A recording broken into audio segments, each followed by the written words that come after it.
Good morning. Morning, sir. Okay, because of some time constraint, I'm not providing Google Form during the class. Just after the class, I'll be giving the Google Form for refreshing the portions, last portion. So you can answer it and submit it. Okay. So last class we had discussed about sorghum. We have completed the best of sorghum. Today we will be discussing about other minor cereals, maize and ragi. Very few pests. Most of the pests we have discussed during our discussion with the pests of wheat and sorghum. So I won't take much time with the pests of maize and ragi. Only a few pests we will discuss, and we will move on to the next crop afterwards into sugarcane. It's a major crop which has a large number of pests infesting the crop. So it may take one or two classes, anyway, two and a half classes for completing sugarcane. Okay, I will share my presentation.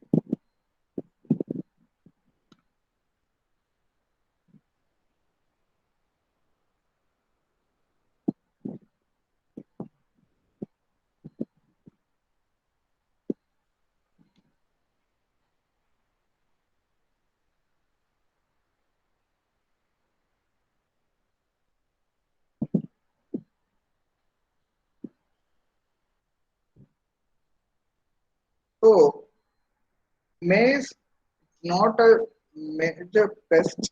Can you see the slides? Yes, sir. Okay.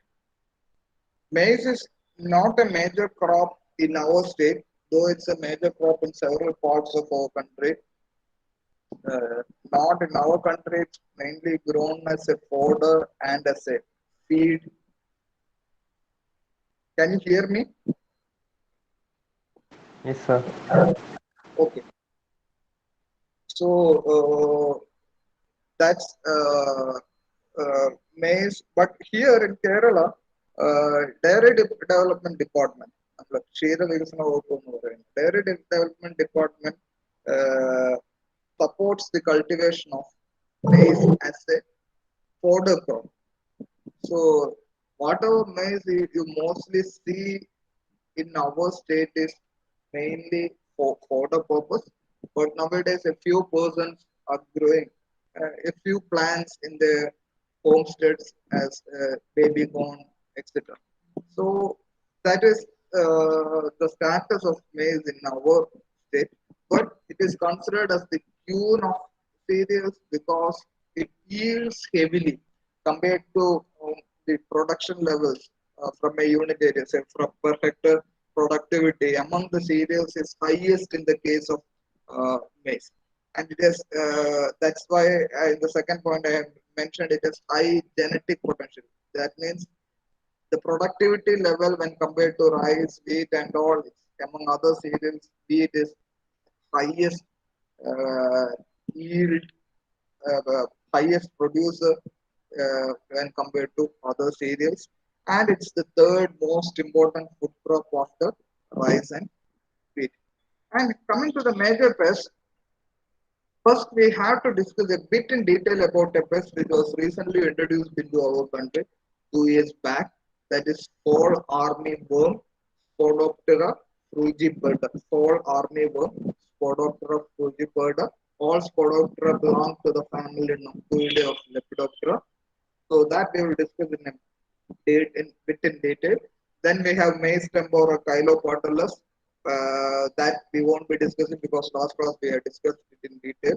Pinks tempora sesame inference we have been studying from rice onwards. We will be discussing a bit about it in ragi. Then we have shoot fly, similar to the shoot fly which we have seen in sorghum, that is Atrigona saccata or Atrigona nakvi in wheat. Here the species is slightly different. In maize, the fruit fly species is Atrigona orientalis. Then, as usual, the polyphagous pest Helicoverpa amigera is the seen attacking maize. And another pest which is unique to maize is chafer beetle Chiloloba acuta, belonging to the family Scarabidae. Chafer beetle Chiloloba acuta. So, in maize, we'll be mainly discussing about fall armyworm. And fall armyworm, as I told you, the scientific name is Spodoptera frugiperda. It is not a it was not a native pest of our country. It was introduced into our country in 2018. The first report came from Karnataka. Yes, the first report came from Karnataka in 2018, but it was a pest native to the American continent, North America, South America, where this is a pest. Usually, whenever we search the literature, we get a lot of literature on Spodoptera frugiperda from US. So from there, it spread to Africa in 2016, and from Africa, it got into our country in 2018. The threat of Spodoptera frugiperda is that it has very high host range. It can feed up to 100 crops. That is the polyphagous nature of Spodoptera frugiperda, and it can even infest rice, wheat, sugarcane. But luckily in our country, it is mainly confined to maize and sugarcane. There are some infestation reported in here vegetables also. If anyone is involved in dairying, cattle rearing, uh, uh, if anyone has a cow at their home, ആരെങ്കിലും വീട്ടിൽ പശു ഉണ്ടോ?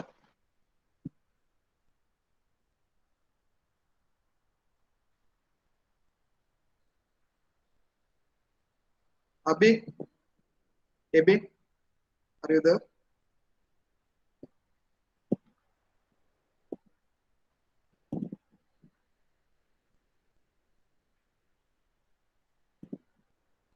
ആരുടെ വീട്ടിലെ പശു ഇല്ല?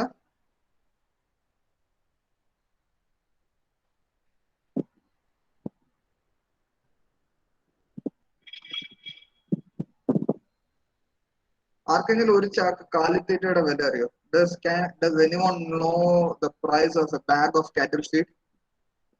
1400. 1400?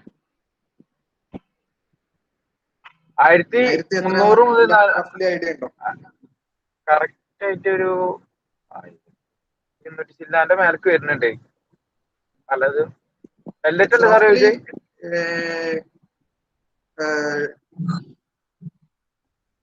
Pellet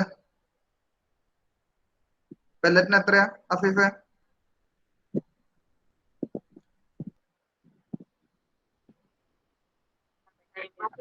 1300 ചില 400 റുപ്യ റേഞ്ച് തന്നെ വരുന്നത്. 1300 നമുക്ക് സൊസൈറ്റിന്ന് സബ്സിഡി കിട്ടൂലേ? അതെ അതെ അതെ 1300 1400. It drastically increased within the last 2 to 3 months.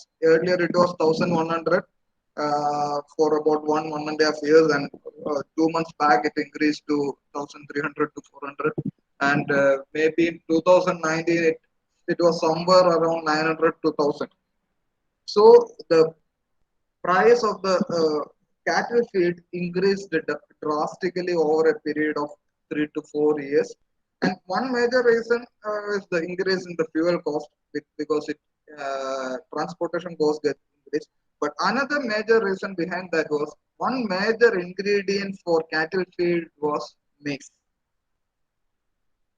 Because of the destruction of Spodoptera frugiperda, maize became unavailable for preparation of feed. And this led to an increase in the cost of feed. Not only in cattle feed, it happened with the poultry feed and all the feed which utilizes maize as a major ingredient. That was the devastation brought about by Spodoptera frugiperda in our country. It's not meant for our consumption purpose. Usually maize we people not consume much, but it is mainly an ingredient of feed. So this kind of damage was done by Spodoptera frugiperda, mainly in maize, followed by sugarcane, and in some vegetables. Luckily, it spared rice and wheat till now. But there are reports of its infestation in rice and wheat from several other parts of the country. The damage is almost similar to nature of damage and all is almost similar to Chiloquartellus. The young larvae scrapes the leaf and we will have a transparent window on the leaf. That pictures I will show you. That will be the early insta, first insta, second insta. Afterward, once the larva grows up, it enters into the world. That means the central leaf. It remains in the central world and feeds on the young emerging leaves. It completely defoliates the young emerging leaves. It remains in that central world, and we can see lot of fecal pellets accumulating inside the central world. And sometimes the mature larvae is found feeding on the developing buds, leading to the formation of dead heart. But before that, the plant gets completely destroyed, because once the larvae colonizes the central world, the plant stops growing further, because entire leaf will be fed. All the emerging leaves will be fed by the larvae, and it is also found feeding on the tassel. What is tassel in wheat? You might have studied wheat in agronomy. What is tassel?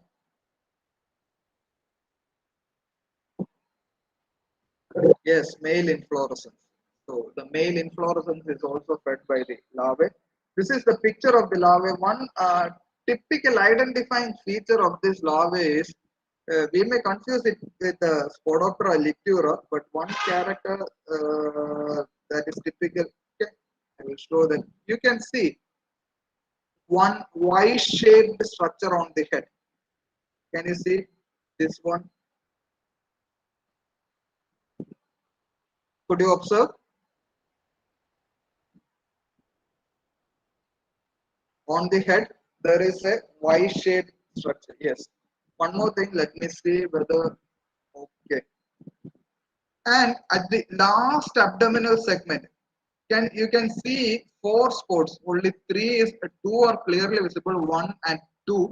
One more will be here, another one will be here. Four spots will be there at the last dorsum of the last abdominal segment, and it will form a perfect square, four corners of a square. So just like four corners of a square, we have four dots at the dorsum of the last abdominal segment. These two are the things. Ah, yes, clearly you can see it over here. 1, 2, 3, and 4. And here again you can see that Y-shaped line on the head. So this is the typical feature of Spodoptera frugipeda, by which we can identify it from Spodoptera liquora. And here also you can clearly see that symptom. 1, 2, 3, 4. The four dots, just like the four corners of a square. See, it is feeding on the core. This is the usual damage. See, the young larvae feeding on the greenish portion, leaving only the lower epidermis and the transparent windows that yesterday we have discussed about Chiloquartellus. And once it grows up, it moves into the central world, feeds on the central world. You can see it, it is feeding on the tassel. And I will show a better picture. See, it remains in the central world, feeds on it, completely defoliates the plant, and you can see fecal pellets. Whatever brown thing you are seeing it over here is fecal pellets. So this is the kind of damage which is normally seen in case of Spodoptera frugipeda. In Kerala, we have reported it in 2018. I think it's in 18 itself, in Malappuram, in two locations of Malappuram. One was from Kaligaon Panchayat and the other one was from Kuruva Panchayat. So those two were in maize. Then last year there was an infestation in Thrissur coal areas, where in the coal lands there was a cultivation of maize after the first crop of rice. And Dr. Gavas from BRS Kannara, he reported it last year from Wayanad. So its incidence in Kerala is sporadic. We don't usually see heavy infestation. One main reason attributed is, have you studied about hybrid napier? Hybrid napier, what is it? What is hybrid napier?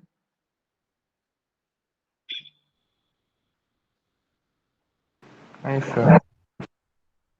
hybrid napier is the fodder crop.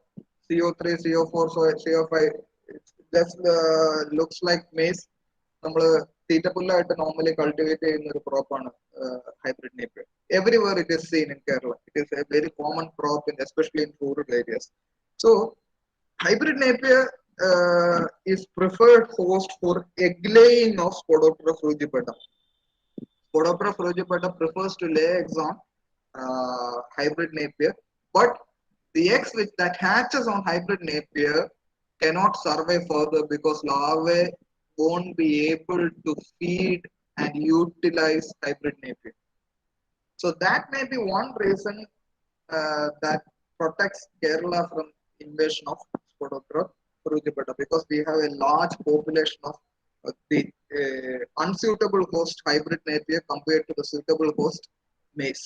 Our maize cultivation is very low, but we have a huge cultivation of hybrid napier. That may be the reason we escaped from Spodoptera frugipeda invasion. Coming to the next one, chafer beetle Chailoba acuta. This is that pest. The uniqueness of this pest is this is a beetle pest which feeds on the pollen grain that affect the pollination of the maize crop. So that's the only thing. This is just for your information. Then coming to the pests of ragi, we have pink borer. We have discussed it several times. Sesamia inferens belonging to the family Noctuidae. Then we have white borer, which we have not discussed. This is a specific pest of ragi, Saluria inficita. Saluria inficita. Then we have a cutworm, Spodoptera exigua, belonging to the family Noctuidae. Then we have black hairy caterpillar, Amsacta lactinea, belonging to the family Erybidae. Then flea beetle, Chitocnema pusaensis, belonging to the family Chrysomelidae. And we have an aphid pest infesting the roots of ragi, Tetraneura nigri abdominalis. Remember this, because we usually don't get an aphid that infests the root of a crop. We usually get aphids on the aerial parts of the crop. But in ragi, we have an aphid which feeds on the roots, that is Tetraneura nigri abdominalis. Then we have a flea beetle which feeds on the leaf, Chitocnema pusaensis. All the flea beetles belong to the family Chrysomelidae.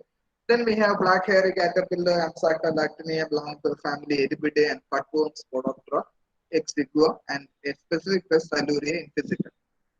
So this is with respect to Sesamia inferens. We have discussed it several times. The damage is similar to Chylopatulus. It mines the midrib. Early install larvae produces windows on the leaf. Then it makes feeds on the leaves, leading to the formation of short whorls, and finally it leads to dead heart and white tear. All these symptoms which we have studied in the case of Chylopatulus. Then white borer, I told you about Saluria inficita, which is a specific pest. That means a pest which attacks only ragi. Then cutworm, Spodoptera exigua, that's a pest which is seen in the nursery. The nursery stage or the seedling stage. Usually there is no nursery for ragi, but in the seedling stage, it defoliates the crop, and it's a nocturnal pest. In the daytime, you won't see it. When the morning you come, you can see a large portion of the crop fed by the larvae. So it's a nocturnal pest which pupates in the soil. Then we have a hairy caterpillar, Amsacta lactinea, which is a defoliator. That means eats on the leaf. Then we have a flea beetle, Chitocnema pusaensis, where the adults bite holes on the leaf. Have you ever seen another pest? You might have studied about the pest Aulacophora fovicolis.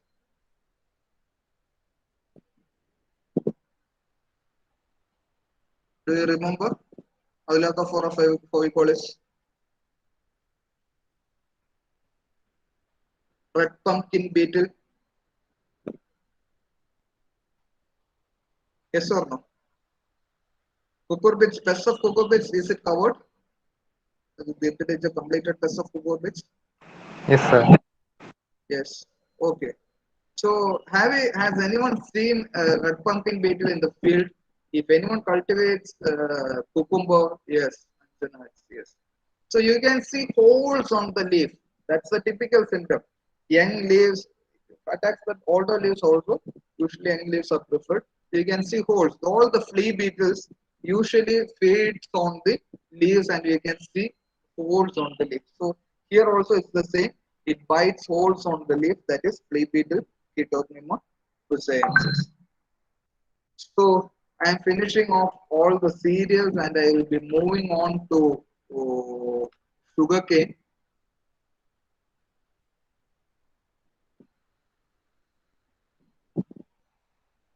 Okay, I'm quickly moving on to sugarcane without losing much time. So sugarcane is a major crop. See, just as humans love sugar, no one every day we are consuming a lot of starting with our tea, morning tea, to whatever the thing we usually take sugar a lot. All the sweets, chocolates, whatever it means, whatever it takes, it contains sweet. And this sweet comes from the sugar cane. Just as we love sugar, insects also prefer sugar cane.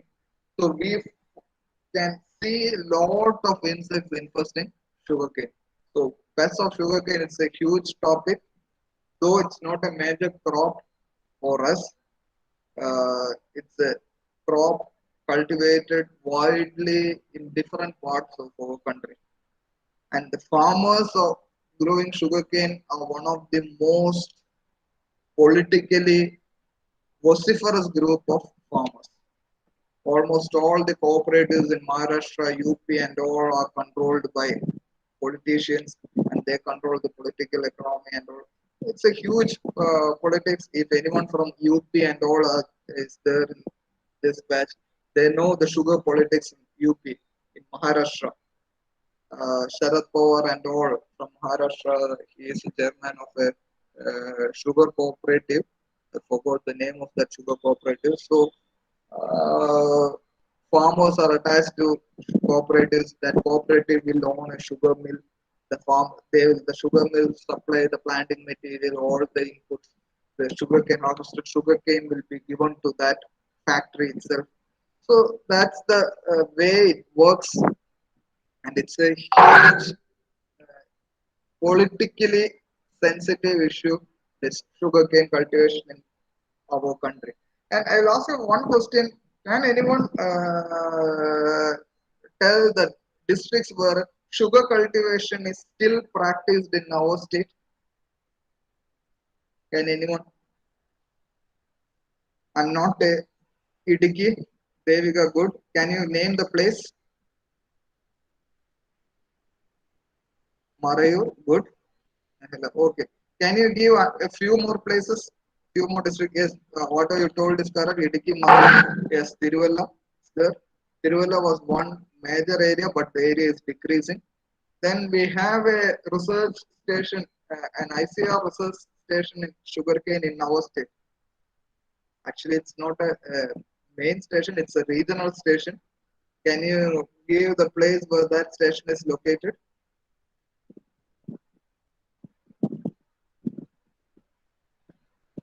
KU has a station in Tiruvalla, but ICR has a no. Okay, that is Abhilash. That is from Tiruvalla, or that's a KU station. But ICR has a station. It's a regional station of a major research institute. In Kannur, Sugarcane Breeding Institute, Coimbatore, has a regional station in Kannur. The main purpose of having it's a very small research station near Kannur town itself.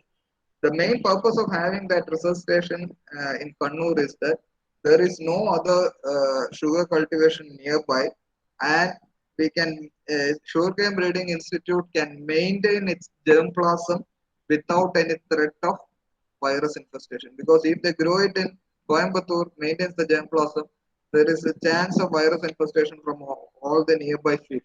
But in Kannur, it is protected because nowhere sugarcane is grown.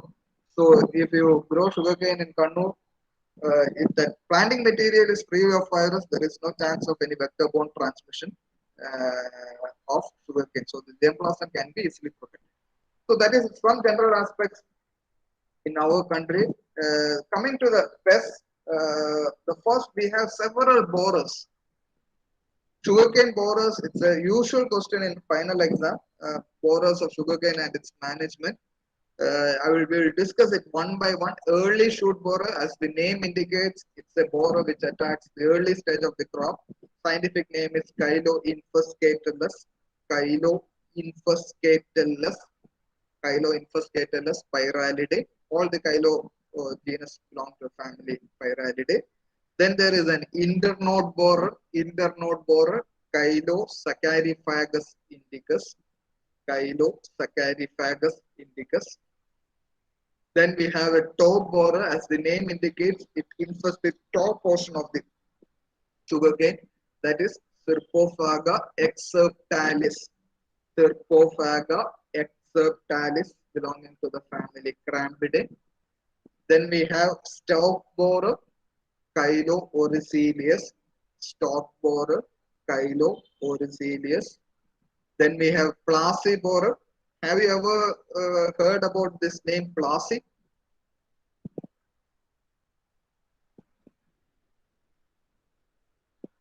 I think that name is familiar to you. Plassey War. So if you know history, Plassey, Battle of Plassey was between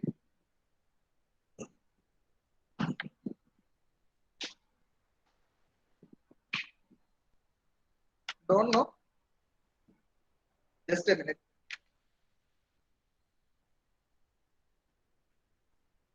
Battle of Plassey. You didn't study your history portions well during your high school. If I remember it correctly, it is between Robert Clive and Sirajud Dowlah. Robert Clive and Sirajud Dowlah. I think so. If someone knows it correctly, they can correct me. Okay, that is because of the name of that place itself, Plassey. That Plassey Borer name is given after that place. Then we have Gurdaspur Borer. Gurdaspur is a place in Punjab. Gurdaspur Borer, Plassey Borer, I didn't tell you about the scientific name. Plassey Borer is Chilo-tumidicostalis. Chilo-tumidicostalis. Then we have Gurdaspur Borer, Asigona steniellus. Its name is changed, Donacos captus steniellus. You can remember any of this name, Asigona steniellus, belonging to the family Crambidae. Then we have a borer pest which infests the root of sorghum, that is Emelocera. The new name is Polioca depressella. A borer which infests the root borer, Emelocera depressella or Polioca depressella. Then we have a green borer, Rhaphimetopus ablutellus. Rhaphimetopus ablutellus.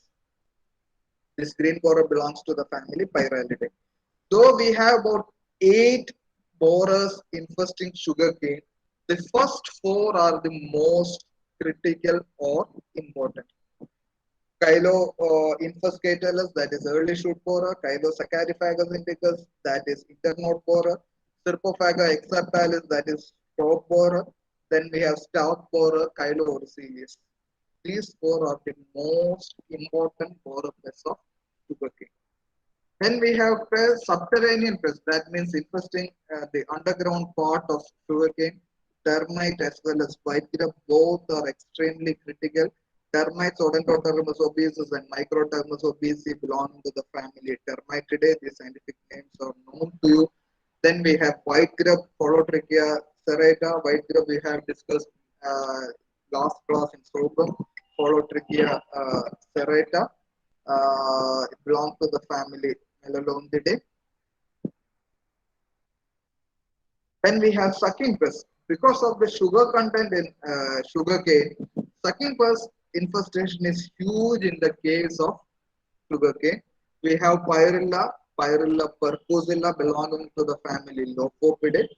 Pyrilla, sugarcane Pyrilla, we call it a sugarcane Pyrilla. Pyrilla percusilla belong to the family Lophopidae. Lophopidae is not a common family in other crops, but we see it only in sugarcane. Then we have a recent pest, not recent, for the last decade, it's there severely in major sugarcane growing parts of our country. sugarcane woolly aphid Ceratophragma lanigera. Sugarcane woolly aphid Ceratophragma lanigera, as usual, belongs to a family Aphididae. All the aphids belong to the family Aphididae. Then we have whiteflies, but it's not Bemisia tabaci and all. This is Allurolobus barodensis. That's the most common whitefly species infesting sugarcane. Allurolobus barodensis, and another species is Neomascalia bergi. Neomascalia bergi. You have to remember Allurolobus barodensis. Then we have sugarcane scales or scale insects. Melanaspis glomerata. Melanaspis glomerata belonging to the family Diaspididae. Diaspididae scale insects. Then we have mealybugs, Saccharococcus saccari or Kirichendula saccari. Mealybugs belong to the family Pseudococcidae. The species infesting sugarcane is Saccharococcus saccari and Kirichendula saccari. Then we have aphids, Melanaphis saccari and Melanaphis indosaccari. Melanaphis saccari and Melanaphis indosaccari families again Aphididae. Then we have ligate pest, black bug called as black bug Cavaliarius suti. That's a minor pest. Black bug Cavaliarius suti belonging to the family ligate. So these are the list of pests. We will move into the insect pests one by one. The first one is early shoot borer Kylo infestatus. As I told you when we discussed about the scientific names, as the name indicates, this is a pest which attacks the crop in the early stage, from germination till the internode. That means about 3 months. Afterwards, we usually don't get shoot borer, early shoot borer infestation. So this is a pest which mainly seen in the early stage, that is from 1 to 3 month old crop, and it enters the crop by boring into the stem just above the ground level. It bores the cane just above the ground level and reaches into the central part of the stem, sugarcane, and feeds inside it. Because of the feeding of the larvae inside the cane, the central shoot wilts and dries, and that symptom is called as dead heart. Similar to the rice stem borer. It bores at the base of the cane just above the soil. It feeds on the inner content of the grain, inner content of the cane, and because of its feeding, the central shoot wilts and dries, leading up to the formation of dead heart. And similar to rice stem borer, this dead heart we can easily pull it out. Usually all the dead hearts, because of the infestation of borers, we can easily pull out. And as sugarcane, we plant a set in the field, and there will be numerous pillars arising from the set which we plant in the field. But if that mother shoot, the first shoot that germinates, gets killed because of the infestation of early shoot borer, there will be lot of gaps in the field. Plant population gets affected drastically. So that is another thing. And sometimes if it is in the later stage, initially if it attacks, the entire thing is gone. If it is in the later stage, second or third month, the plant produces more tillers, just like in the case of rice stem borer that I told you. And it is the pest is mainly seen in the March-June period, 3 months period. I will tell again the nature of damage. Bores the sugarcane just above the ground level, feeds on the inner content, leads to the formation of dead heart, which can be easily pulled out, leading to reduced plant population. And if it infects slightly late in the crop, then there will be numerous tillering. The plant can overcome this infestation. So here you can see the just germinated sugarcane. The central shoot has dried up. See this.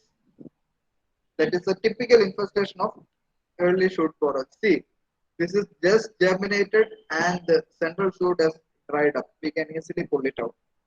Again, another symptom. And you can see the borehole at the base of the cane. And this is the symptom of the larvae. Just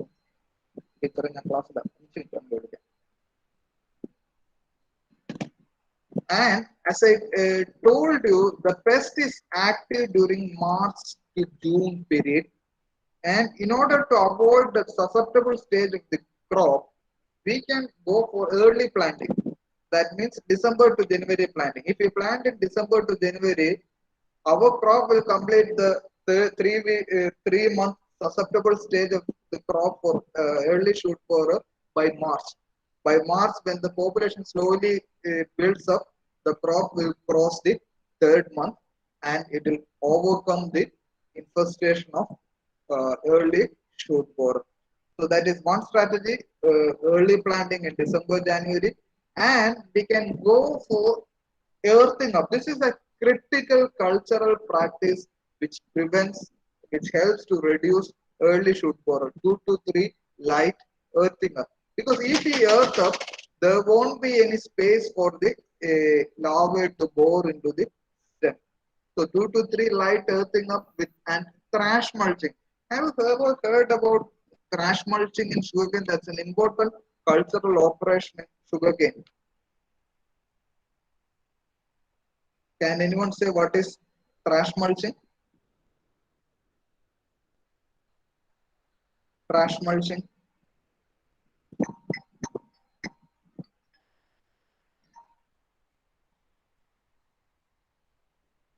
No.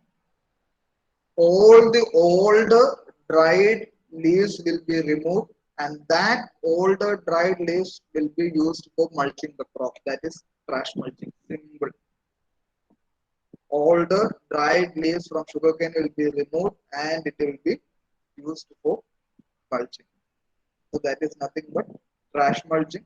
So we have to go for earthing up followed by thrash mulching, and we have to go for frequent irrigation so that the crop grows healthy, and the irrigation also reduces the insect infestation, collect and destroy all the dead, but it's a laborious, cumbersome process.